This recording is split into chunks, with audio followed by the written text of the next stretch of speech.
there's never been a time where he directly came to me to say that I am going to overthrow him. But the report which was presented in the officials, the meeting of officials that took that decision, that report came with him.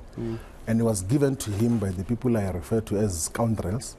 Do you know who they are, by the way? I'm just curious. It's different people there. That includes an imbecile, a fool called Nhlamulo, one of the foolish leaders of Umkhonto, who unfortunately represents the people there. He's always on drugs and always high on alcohol in terms of how he deals with issues. That is what we're dealing with every day. And he will even take pride that he is going to tell lies to President Zuma about him. And of course, he will use the otherwise very gullible and directionless daughter of President Zuma, who of course has got first front row access to President Zuma by virtue of being the daughter. So that is basically what we're dealing with. And of course, Nhlamulo was working with this. Didn't you call her a druggie on social media? I didn't say that. I didn't say she's a druggie. I said there are people who take drugs, which is true, and insult me on social media at night, and which is a fact in terms of what happens. Look, I don't want to deal with those issues. If anyone wants to challenge me about that, they can ask me privately as to who takes drugs and insult me, and I'll tell them. But I don't want to speak about that in public now. So now, are you still a member of the MK party? I think some people are wondering, where are you? You feel like you've got 1 foot out, 1 foot in.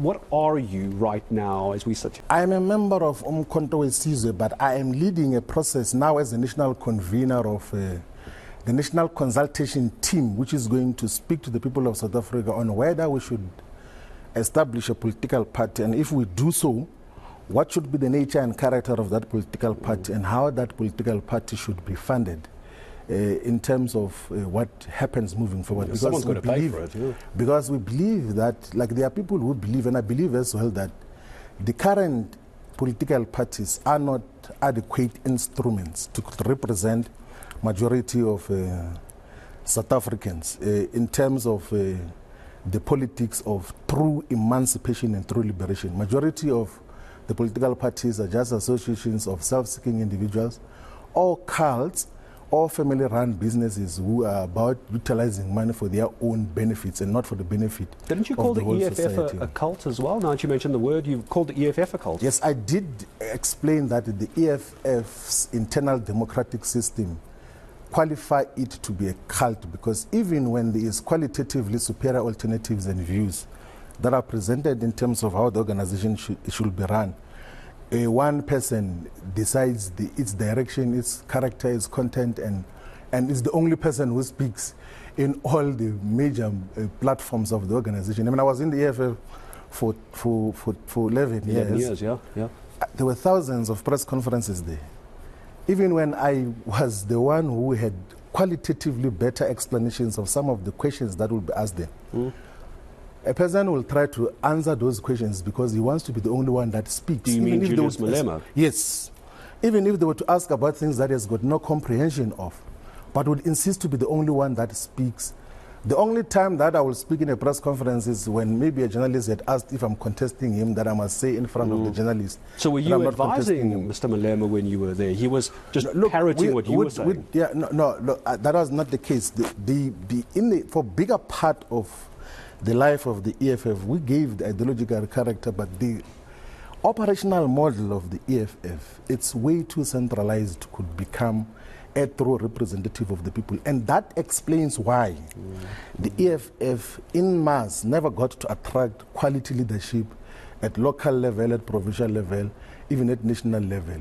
If we go and check the composition of the caucuses of the EFF in Johannesburg and Ekurhuleni, it's difficult to find a quality leader who can provide leadership to government there. That is why whenever there were responsibilities of government, we had to go and fetch people from outside to go and play roles, because majority, if not all of those who were deployed there, did not have any clue as to what happens with government, despite the fact that they had played a role for such a long time. And I'm sure if you and I spend more time together, we can get into more details of leadership of EFF and MKP. The reason I'm asking is you're going to go into this consultative process. You want something different you say? Is that because the EFF and MK party weren't good at what they do and you can do a better job? It's not predetermined outcome. If it was predetermined outcome, if I had resolved now as to whether we must form a political party, we should have announced the political party, its leadership, its colors, its logo, its presence everywhere, and we would. Why is that its capacity. No, it's important that you should consult the people of South Africa. A political party must not be a personal project, must not be an individual's project. It must not be a group of friends who just agree amongst themselves that they're going to start a political party. Is that and then your they do so? So that is so it's not a predetermined process. If I had predetermined the process, we could have announced long time ago in terms of what happens, because the number of people who came to say we must start a political party is adequate to could constitute leadership structures in all the 257 sub-regions of South Africa. Is adequate enough to could constitute solid and reliable, quality, skilled leadership in all the 54 regions and in all the provinces. The quality of people that have come closer to say, let us start an alternative, is adequate enough to could constitute a movement that is qualitatively superior and better placed than the MK and EFF and the ANC. I take your point, Mr. Shivamba. I do. Yes. I'm just wondering, you're promising an alternative, a consultation process. You say the numbers, the people have come to you. There will be those, you've seen this, you're active on social media, there will be those who say, but hang on, Floyd Shivamba, he was at EFF for 11 years, now he's saying it was a cult. Was it a cult before you left? Let me finish. There was a cult before you left or after you left? Better appreciation of knowing what a cult is can only come from a person who was inside the cult. That was you? Knowing. Yes, and that is me. So you were inside? And I was in all decision-making structures of EFF, and I know how decisions are taken, and I know that in several instances, a lot of things which EFF will do and engage in or even the approaches that would be taken sometimes was not a direct result of democratic consultation. It was just the feelings of one individual as to how certain things must be handled. And that is not a sustainable culture for any organizations, because organizations must take decisions after thorough democratic consultation. And once those decisions have been taken, they must always be binding on everyone else. So why did Julius Malema never listen to you? Because you clearly say there were problems. Did he not listen to you? Or? Okay, that's fine. We can talk about EFF for I just want to get a background. No. I asked you a question and arrived here. Yes. Of what are we going to talk about? And we are talking about your plans going forward. Yeah, let's talk about my plans going forward. Okay, but with the context of what you've learned, and then we go. Okay, last lesson from the EFF and what you're going to change. Let's deal with the process of my way, which we're dealing with now. Okay.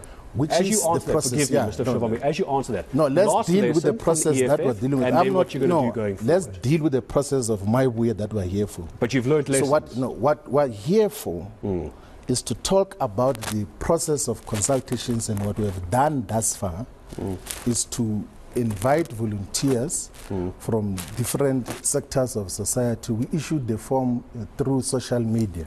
How many numbers? And thousands of people. I don't know the latest numbers now, but I know that the numbers in the new form, the platform which they sent me in the morning today, there was the first form which was crashed was upward of 10,000. 10,000, wow. 10,000, and then the other ones that they sent me this morning was at 4,600. So 14,000. So those are the people who are volunteering to form part of this process. I have not checked since morning as to how many other people have come into the process of consulting. How many do you need to form this by the way, consultation? I was anticipating 2,000 people. Why so low? It's enough to consult the whole of South Africa. It's enough to 2,000? Yes, to consult, not to consult from. Okay. To assist with the consultation process. Because remember what we're asking for now, it's people who should form part of the interim consultation teams at sub-regional and regional and provincial level. So if you need a team of 20 per province, 20 multiplied by 9, if you need a teams of 15 in each 54 regions, of the 54 regions, it's 15 multiplied by 54.